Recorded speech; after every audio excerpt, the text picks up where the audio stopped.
இறைச்சி உப்புமா கோதுமை ரவை எப்படி செய்கிறதுன்னு பார்ப்போம். பிஸ்மில்லா.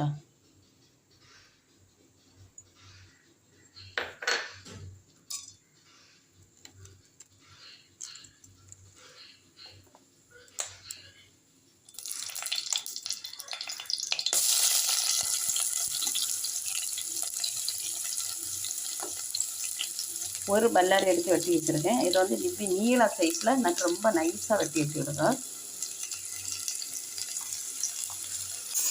இது நல்லா வசங்கணும், பொன்னிறமாக வசங்கணும். பொன்னிறம் வர்றதுக்காக வசக்கணும். இது வசங்கட்டும். நம்ம வந்து இதுக்கு தேவையான தேங்காயெல்லாம் அரைக்கணும், மசாலா அரைக்கிறதுக்கு ரெடி பண்ணணும். இவ்வளோ தேங்காய், அதில் கொஞ்சம் கருவேப்பட்டை மட்டும், கருவேப்பட்டை கொஞ்சம் இறைச்சி மசாலா நான் பொடிச்சு வச்சுருக்கேன் வீட்டில். இந்த மசாலா இவ்வளோ போட்டு நல்லா அரைச்சிடும். உள்ளி வதங்கிட்டு அப்புறம் ஒரு தக்காளி அதே போட்டு வச்சு மல்லி புதினா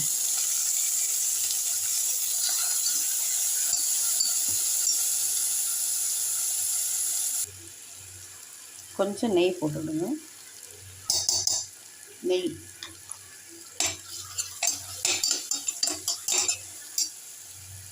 கப்புக்கு 1 கப்பு ரவை எடுத்துருக்கேன். அப்போ இந்த கப்புக்கு 2 கப்பு தண்ணி வைக்கணும். 1 கப்பு ரவைக்கு 2 கப்பு தண்ணி. அப்போ தான் அது கரெக்டாக வரும்.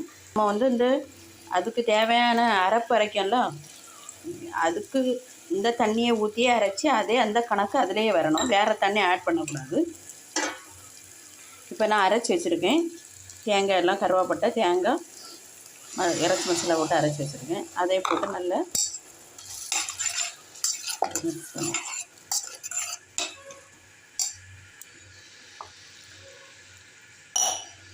அப்புறமா கொஞ்சம் சிக்கன் கறி கொஞ்சம் ஆட் பண்ணுறேன்.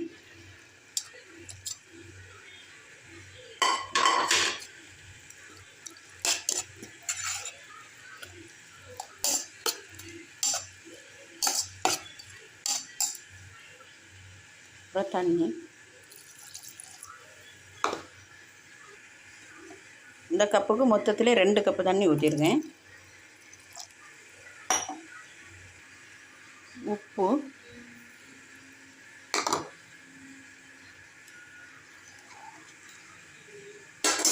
இது பிறகு நல்லா கொதிக்கணும். கொதித்த பிறகு உப்புமாயை தட்டணும், ரவையை தட்டணும்.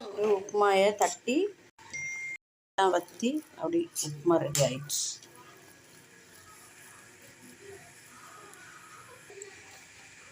நெய்,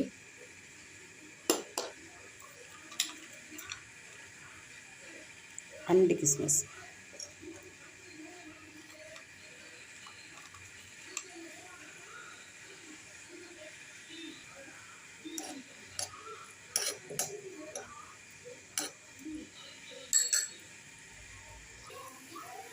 இது வந்து கொஞ்சம் பைனாப்பிள் எசன்ஸ் கொஞ்சமாக ஒரு 2 ட்ராப் அவ்வளோதான். அப்புறம் கொஞ்சம் பன்னீர், அப்புறமா நம்ம வறுத்து வச்சுருக்க முந்திரி, அப்புறம் மல்லி புதினா.